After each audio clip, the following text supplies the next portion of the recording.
Welcome to my channel learn math অ্যাপিলি। দেখো আজকের বিষয়বস্তু বুঝতেই পারছো, এটা হচ্ছে তোমাদের উপপাদ্যের সাজেশনের ভিডিও। এখানে দেখে নাও তোমাদের যেগুলো পড়তে হবে। তোমাদের এই দুটো অধ্যায় আছে, দ্বিতীয় পর্যায়ের মূল্যায়নের যে দুটো অধ্যায়, তাই তো এটাই পড়তে হবে, বেশি কিছু নেই যদিও তার মধ্যে সাজেশন। সেখানে মোট কিন্তু তোমাদের পড়তে হবে মোট 4টে আছে, একবার করে পড়ার জন্য মোট 4টে, তার মধ্যে 3টে করবে। কোন কোন 3টে করবে সেটা বলে দিচ্ছি। দেখো এই অধ্যায় থেকে এটা হচ্ছে তোমাদের বৃত্তের স্পর্শ সংক্রান্ত উপপাদ্য। এখান থেকে 41-এর উপপাদ্যটা তোমাদের করতে হবে। 41-এর দাগের উপপাদ্যটা এই যে বিবৃতিটা এভাবে দেওয়া থাকে, সেই বিবৃতিটা কিন্তু পড়ে রাখবে, ওই বিবৃতিটা এইটা প্রমাণের ক্ষেত্রে কাজে লাগবে। ঠিক আছে, তাই বিবৃতিগুলো যেটা আমি বারে বারে বলি, বিবৃতিগুলো পড়ে রাখতে, তারপর উপপাদ্যের প্রমাণের ক্ষেত্রে কাজে লাগবে। তাহলে 41 উপপাদ্যটা হলো। এবার আসি, চলো এবারে 42-এর উপপাদ্যটাও করতে হবে। 42 এইটা, এই যেটা আছে 42-এর উপপাদ্য। ঠিক আছে, 42-এর উপপাদ্যটা গুরুত্বপূর্ণ। 42-এ 41 হলো, 42 হলো। এই অধ্যায় থেকে এই দুটো, 3টে ছিল, 3টের মধ্যে এই দুটো উপপাদ্য এই অধ্যায় থেকে করতে হবে, বৃত্তের স্পষ্ট সংগত উপপাদ্য।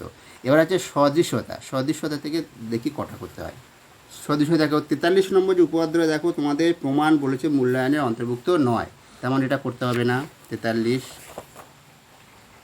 44টাও বলেছে প্রমাণের অন্তর্ভুক্ত, মূল্যায়নের অন্তর্ভুক্ত নয় প্রমাণ, তো এটাও করতে হবে না, 44টা বাদ গেল।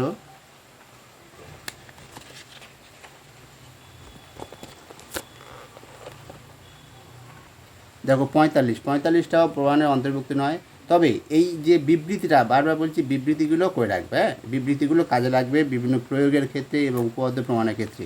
তারপর 46 দেখো এটাও প্রমাণ মূল্যায়ন অন্তর্ভুক্ত নয়, তাহলে এটাও করতে হবে না। 46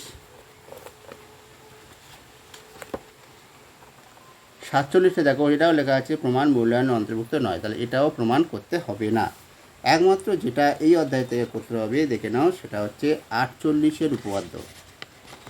48-এর উপপাদ্যটা তোমাদের এই অধ্যায় থেকে করতে হবে, সেটা হচ্ছে এটাই হচ্ছে 48 উপপাদ্য। যে কোনো সমকোণী ত্রিভুজের সমকৌণিক বিন্দু থেকে, ঠিক আছে, বিন্দু থেকে অতিভুজের উপর লম্ব অঙ্কন করলে ওই লম্বের উভয় পার্শ্বস্থিত ত্রিভুজদ্বয় সদৃশ্য এবং ওই ত্রিভুজগুলি প্রত্যেকের মূল ত্রিভুজের সঙ্গে সদৃশ্য হবে। এই যে উপপাদ্যটা আছে এটা করতে হবে। এই অধ্যায় থেকে শুধুমাত্র এই একটাই উপপাদ্য করতে হবে, সদৃশ্যতা। তাহলে মোট কটা হলো? মোট 3টে উপপাদ্য হলো। 3টে উপপাদ্য করলেই তোমরা পেয়ে যাবে, কারণ দুটো থাকবে, একটা করতে হবে। তাই এই 3টে উপপাদ্য যদি তোমরা ভালো করে করো, তোমরা পেয়ে যাবে, নিশ্চিতভাবে পেয়ে যাবে, এটুকু বলতে পারি। ঠিক আছে, দ্বিতীয় পর্যায়ক্রমিক মূল্যায়নের জন্য মূল্যায়নের জন্য এই 3টে উপপাদ্য করলে তোমরা নিশ্চিত করে পেয়ে যাবে। তাহলে এই ছিল তোমাদের সাজেশান। ঠিক আছে, তাহলে আজকে এই পর্যন্ত। ভালো থেকো, চ্যানেলটা সাবস্ক্রাইব করে রেখো।